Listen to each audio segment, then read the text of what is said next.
3. Bismillahirrahmanirrahim. Tarih boyunca o bölge insanı namus kavramıyla şöhret bulmuş, nam salmıştır. Kendisine hakareti hoş görmüş ama kadına hakareti asla hoş görmemiştir. Bugün ne oldu da insanlar namus kavramından uzaklaştılar? Sizleri bu kadar onursuzlaştıran nedir? Hüdaparlı da olsa o bacılar sizlerin de anası, bacısıdır. Bırakın Müslüman olmayı, bırakın insan olmayı.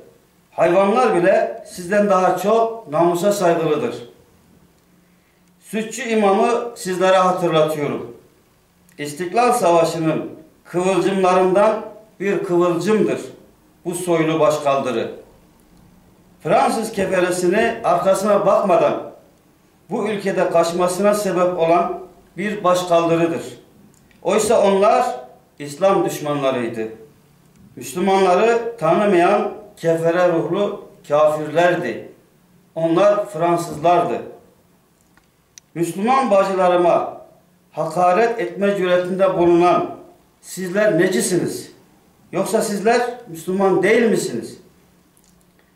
Bir avuç Yahudinin asr-ı saadet döneminde Müslüman bacıya yaptığı terbiyesizliği Peygamber aleyhissalatü vesselam savaş sebebi saymış, Yahudilere tarihin unutmayacağı bir dersi vermiştir.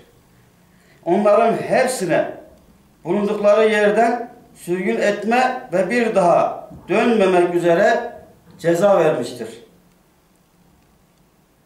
Hz. Muhammed Aleyhisselatü Vesselam sevdalıları olarak sabrımızın zorlanmasını asla tavsiye etmiyoruz.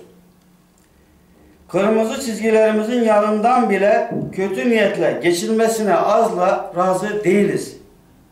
Bu duygularla bacılarıma sabırlı olmalarını tavsiye ediyor. Bu kutsal davaya verdikleri emeklerinin karşılığında Rabbin rızasına mazhar olmalarını temenni ediyor. Geçmiş olsun diyorum.